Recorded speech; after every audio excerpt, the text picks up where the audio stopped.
My last name is Lee. LALINOA. Ever might,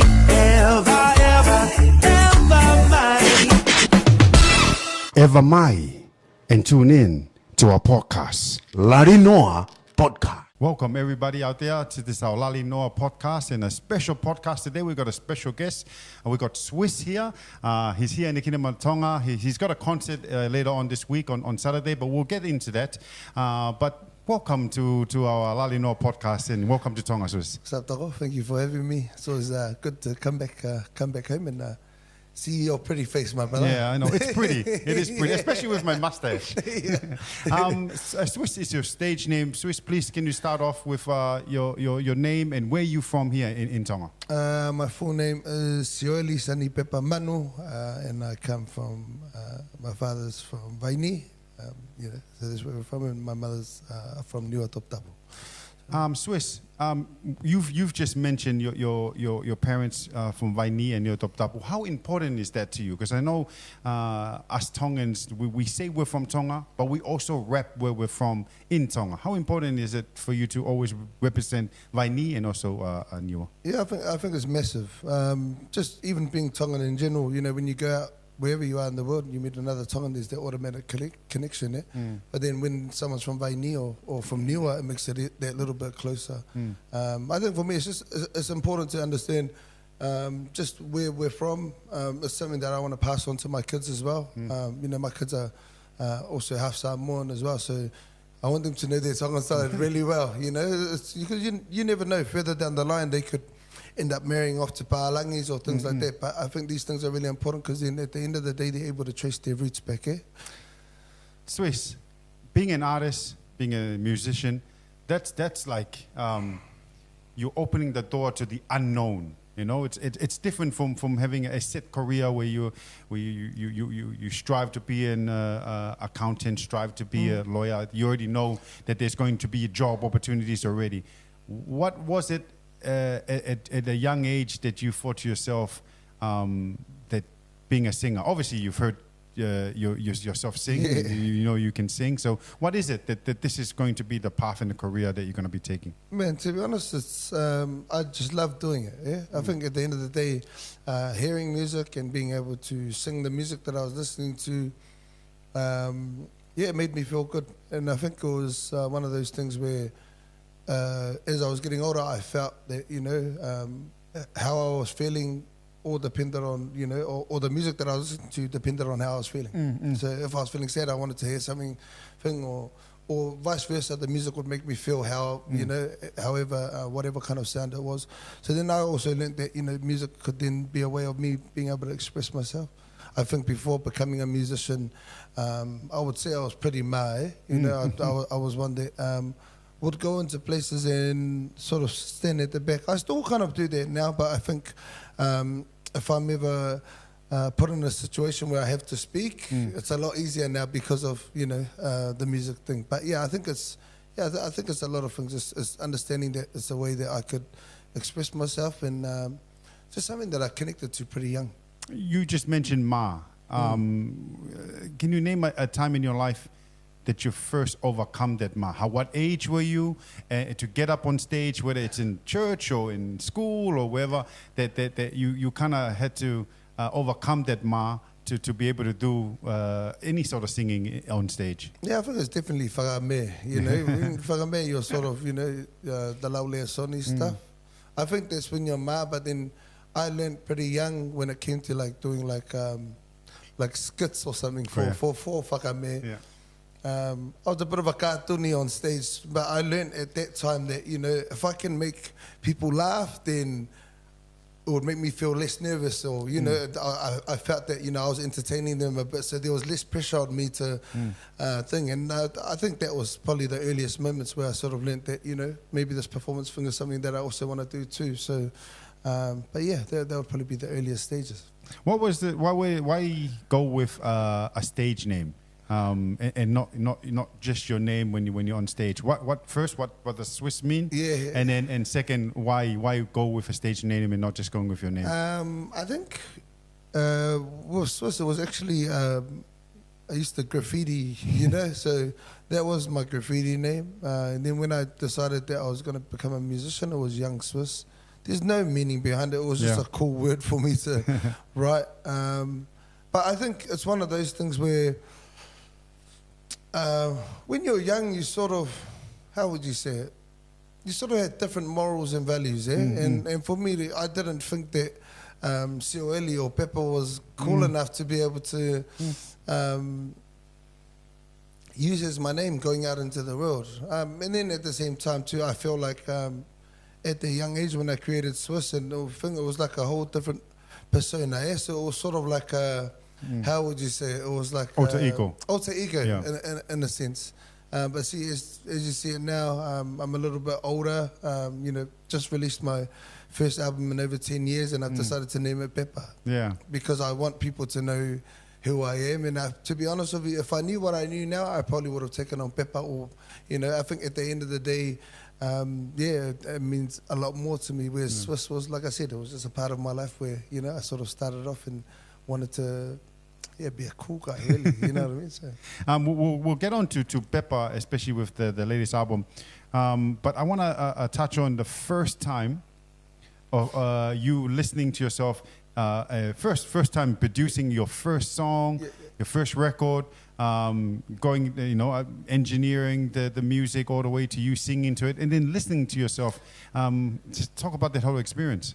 Yeah, I mean, I was from a young age. I was recording myself on tapes, you know, like obviously you got the That's the cassette tapes. Yeah. So shout out to my cousin Kalolo from Vaini. He came to New Zealand, and that was the first time I ever seen someone put two tape decks together. He'll hiki on one and then he'll play that one, and then he'll hiki, like, you know, he'll harmonize on the other, and then he'll add the guitar in and things like that. So that was probably one of my earliest stages of, you know, learning how to record myself. But then obviously tape decks sort of went out the window, and no one was using them. And then as I got older, I bumped into some other cousins of mine, and they were recording on a laptop, you know. And before that, I was just playing guitar and just writing songs like that.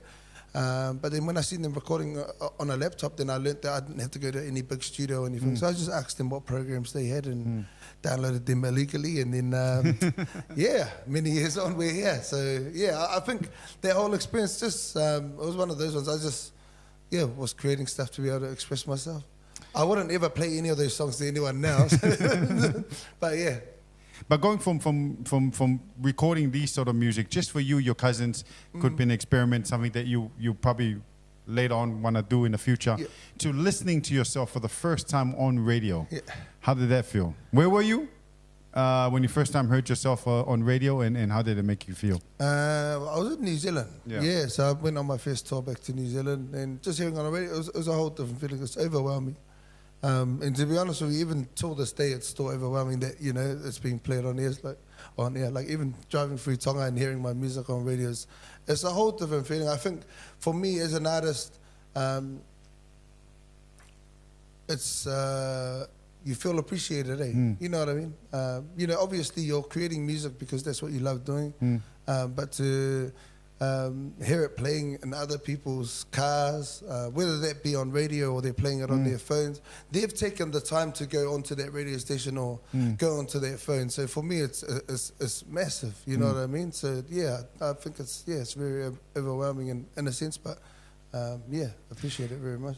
A lot of artists have spoken to me, and also I've seen it online how they've music definitely touched them to be able to pursue this career, and you've just spoken on it, how people have taken the time to find your song, to play your song, whether in a car at home or listen to the radio, and how important is that for you to touch these people, especially the Pacific Island people? You've used a lot of our Tongan songs and Pacific Island song. How important is it for you to touch the community? Yeah, massively. I think, you know, at the end of the day, we are Pacific Islanders. I think for me, I would rather be accepted by my people first before I go out into the world and be accepted. I think in a big way, man, we were born proud to be Tongan. And for me, it's, if I can get the support from my people, then that's enough for me. Anything else is a bonus. So I guess, you know, that's why I was saying off before we started filming that. That's why we love sending our stuff to Tonga, because at the end of the day, this is our people, You know what I mean? And we wouldn't be who we are without, without being Tongan. You know what I mean? So, it's the least that we can do is send our stuff back here for everyone to listen to and enjoy. Talk to me about producing a whole album. There's one thing to do a record and get that record on circulation, whether it's for the people that's playing it on their phone or on radio, but producing a whole album. Talk to me about your first album and what work went to it. Obviously, there was writing, there was mixing, there was producing. Talk to the experience. With my albums, I think I'm different to a lot of people. You have people who like to plan stuff right from the get-go, and they have like a concept of how they want their album to be, or base all around a certain subject or something like that. But for me, every time I sit down, it's time to create an album. I know it sounds weird, but I'll just sit down, I'll just create music. And at the end of the day, and it's every time that I have been able to do that, all the songs that I needed just eventually come together without me even knowing it. I think I've just always felt that if you overthink a whole process of something, it's never going to get done there, I just think, once you plan too much, as soon as you hit a speed bump, it's going to throw you totally off track. So you're better to just go with the flow. Hange go lawa, Bruce Lee. Be like water. Be like water. So I think that's more me. I think, obviously it's a daunting thing to think about the album. But I guess that's why you don't think about it and you just create the music. But like I said, everyone's different. Some people work in different ways. But that's definitely my process. You spoke about your kids and instilling in them the Tongan way and obviously the Samoan way or the Pacific way. How having a family and pursuing a career like this, speak about that, because it had to be hard. There's always that demand to bring the bacon home, but sometimes that demand, it's harder to get. Be present it's harder to get because you got to go on tour, you got to be in the recording booth and also be at home. I think it's definitely hard in many ways, but then at the same time, you've just got to do your best in both things. You're gonna slip up and come short in certain areas. But it's just, it's trying to find their balance, really. You can never really find the balance. Some days it's more family than it is music, but then when you see the bank account going low, you've got to go more music than family. But, it's I guess it's the pros and cons of doing what we do. But I wouldn't have it any other way. When I do have the opportunity to give my kids stuff that, I didn't necessarily have or be able to experience when I was younger, that's the blessing in being able to sort of things. So you sort of just weigh out your options. But it's definitely hard though. In many ways, just, being away for multiple days, especially when we go over to the States or something, it's 5 days at the least. So definitely miss my kids. But then at the same time, it's also good to have an awesome support system there. Both, my wife's parents always help us out with the kids because they live in New Zealand. So they take the kids when we're away. So you spoke about working hard to give your kids stuff that you didn't grow up with, or and that's part of being a parent. You work hard to give your kids stuff that you didn't get when you were younger. Talk about your childhood and growing up with your parents and your brothers and your sister. Before that, man, it's not like I don't mean it in the sense where I had a bad upbringing. You know what I mean? My parents raised us up pretty well, actually. Hard workers, both mum and dad. To be honest with you, looking back after our last question, a lot of the times when we were younger, mum and dad were at work, trying to put food on the table. 6 boys and 1 girl. I'm number 5 in that. Poor girl. But at the same time, that's our queen, So, I think mum and dad did the best that they could. Dad was working 2 jobs at one point. I remember he was doing security at night time and he was doing landscaping during the day. So from a pretty young age, I guess that sort of showed us that, hard work was very important.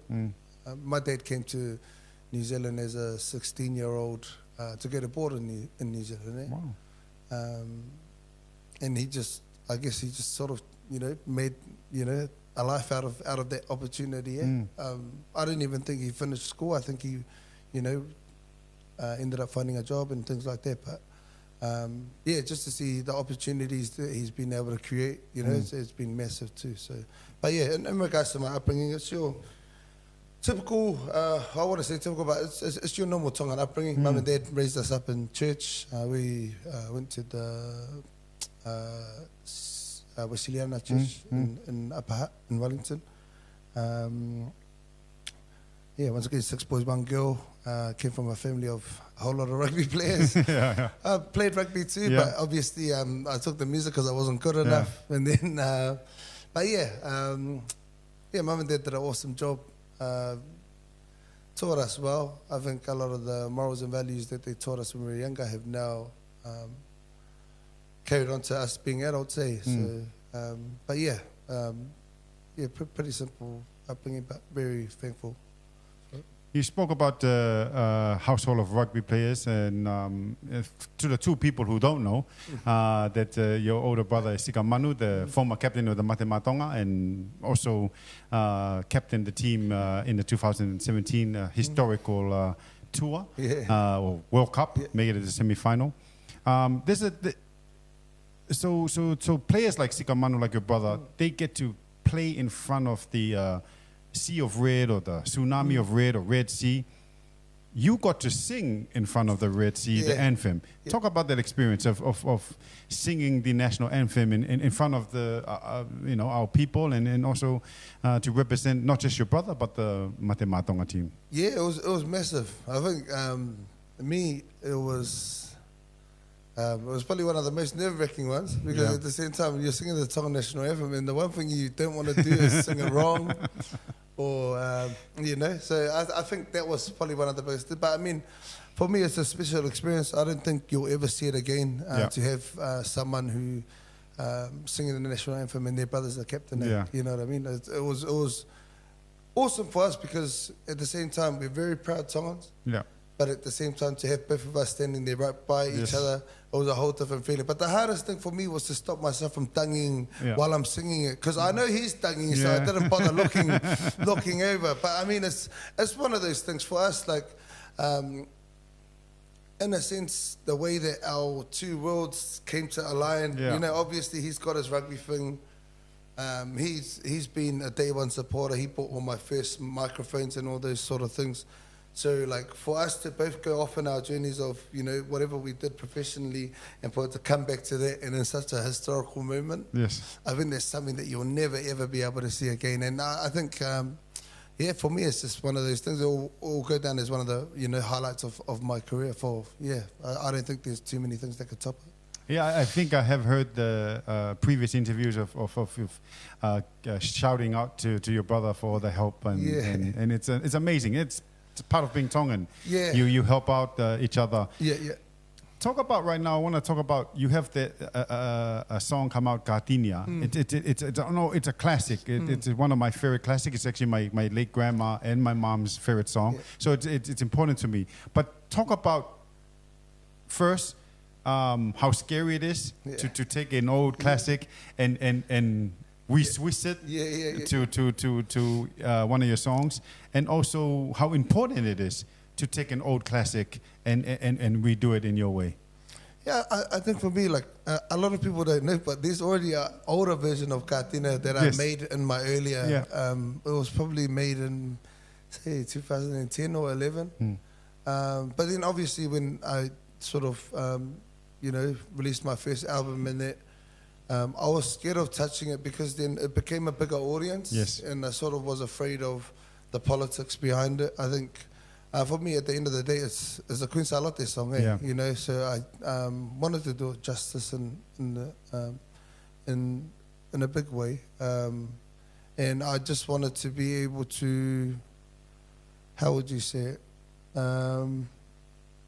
remake it respectfully, eh? Yeah. You know, I didn't want to sort of take away from it. I mean, Katini has always been a fairly slow song. Yes. I'm a reggae artist, Yeah. so it was being able to find that perfect mix of, you know, how I do it. So, yeah, I think, yeah, it was scary, but I'm glad that I'm finally here Yeah. and I've been able to do it.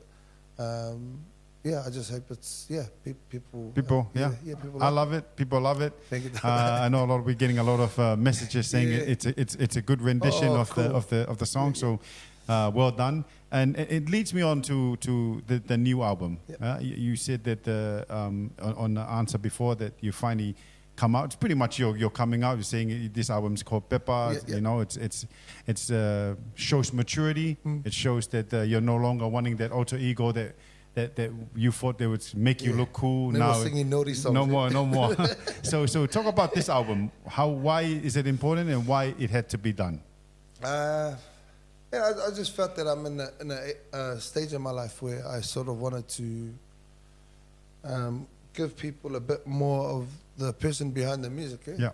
Like I said, Swiss, it was sort of like a facade or however you want to put it. Don't get me wrong, it was still me in many ways, but I felt like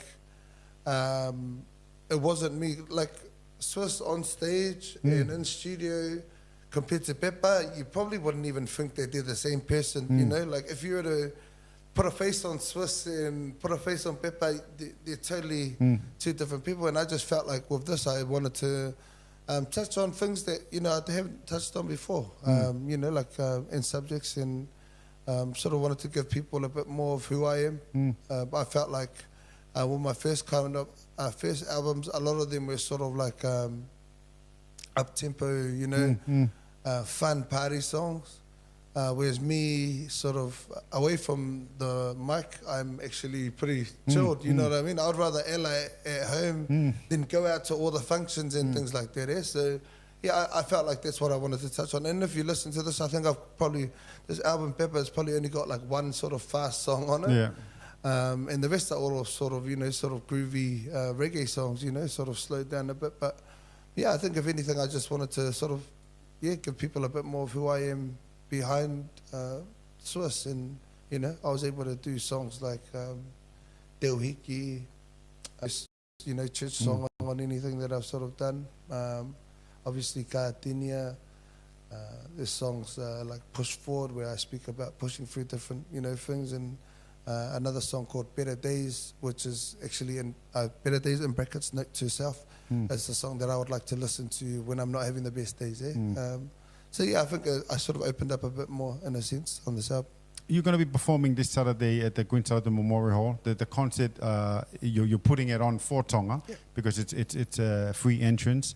And then you spoke about that facade. You spoke about going out on stage. If you put a face on Swiss and you put a face on Pepa, two different person will probably show up. Yeah.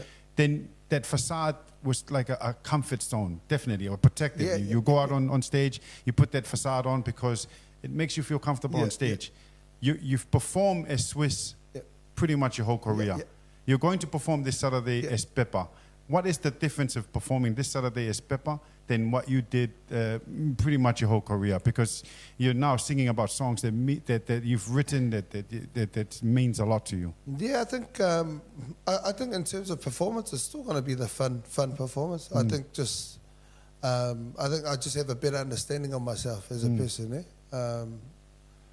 For example, you know, one of my biggest things is, you know, when I used to perform, I'll get off stage and I needed to get away from everything because, you know, it was like I almost had to like sort of go back to being Pepa. In a sense where like now it's a bit easier for me to be able to deal with those things. Like I'd get off and I'd have anxiety. I have to go for like a smoke or two at the back, or, you know. But yeah, I think now it's just like I said, I think in terms of performance and things like that, I don't think there's going to be much of a change. I think I think in many ways that's still Pepa. It's just when I'm on stage, I go out there to make sure that I give everyone a show. But then at the same time, I think, like I said, it's more just a better understanding of myself and who I am as a person. Just because I'm Swiss on stage, it doesn't mean I'm Swiss off stage. I think I can understand the two a bit better now. Have you met a lot of people that's seen your concert and then met you outside and completely shocked that the two different personality? Yeah, I think a lot of them, they'll say to me, oh, you're a bit quieter than I thought, or, you know. Unless they catch me on the drink, I'm loud on the drink. But, I think for me it's, I don't know. I guess I've always been that way, so it wasn't a matter of thing. I think it was just it's a more so a case of just people sort of understanding, you know, that Swiss is Swiss and Pepa is Vic, so you shouldn't expect the two to, you know. But I think it's been cool to be able to put this album together and sort of give everyone a bit more insight.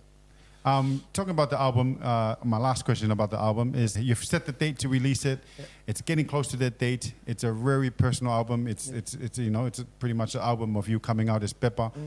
Talk about that. Was it scary? Was it exciting? Was it nerve-wracking? What emotion was going through you? Well, scary in a massive way. I think not just coming out as Pepa, but it being an album after 10 years. You know what I mean? I think that was one of my biggest things. At the end of the day, it's a lot easier to put out one song than put out 13 songs. Hey, you know, so... and I think the biggest risk with albums nowadays too is that, you know, people are going to skip through and try and find, you know, what if you don't catch them in the first 10 seconds of their song. But my advice that I've always said to everyone is, with this album, I want you to listen to it right from the beginning all the way to the end, and you'll understand where, you know, because it's a body of work, and you know, and I don't just, as much as I was saying earlier that I just write the songs and all of a sudden the things, I still order it in a way that I want it to be heard. So in a sense that there's like a roller coaster of emotions as you're listening to the album. So I think that's my biggest thing, is that, you know, I'd like everyone to listen to it from top to bottom without any stops. And then is it you the order that you like, or have you put it out into family and a MIDI audience and it kind of helps you with the decision? Or is it just purely what you feel that you can listen to in order? Yeah, it's just the feeling that I'll listen to in order. I mean, I look at it in terms of like, same thing as if I go to a performance, I want people to go through a certain, you know, amount of feeling. So, so I'll place it like that. If you look at the beginning, first song's Push Forward. It's like a militant reggae song. So I wanted to open up the album like that, and then it sort of takes us way through, and then we come all the way to the end, and it has Te Hiki, you know. So, I think it's I think I place it in an order where I want everyone to be able to ride along with the whole journey of the music. I can't wait. I'm going to let everybody know to listen to it in order, especially, you know, when you get an album, it's so cool to listen. You explain of why you put it in order, and I cannot wait to listen to it and find out for myself why you've put it in that order. Swiss, we've come to the end of our little LALINOA for today. Thank you for being here. Thank you for being a guest in our podcast. With every guest, I always ask this to young person that's listening right now. Our demographic is the youth, and listen to our conversation or watching it on any of the social media platform. Do you have any advice? They don't have to pursue a dream to become a musician, or just have a dream they want to pursue. Do you have any advice for any of them tuning in or listening? I think follow your heart. I think you know, and if you're looking to do something, make sure it's something that makes you happy. If you're gonna feel, you know, popular by it, it's not, you know, then it's not gonna be, you know. Obviously, there's things that you choose to go and do to be able to provide for your family and that. But in terms of like pursuing a dream or something like that, just do what, you know, what's in your heart. Don't let anyone pressure you into doing anything you don't. You know what I mean? You know, like I wanted to go out and be a singer. Obviously, the rest of my family were all rugby players, but music's what made me happy, and I think that's sometimes you got to go against the grain. You know what I mean? So, I think just follow your heart, and if it's meant to be, it's meant to be. Thank you for being here. And to everybody out there, please go and check out in any music platform. Pepa is the new album, and like Swiss was saying, listen it to from the first song to the last song, because he's already put it in order for you to enjoy. And that's our LALINOA podcast for today. Thank you, Swiss, for being here, and ofato.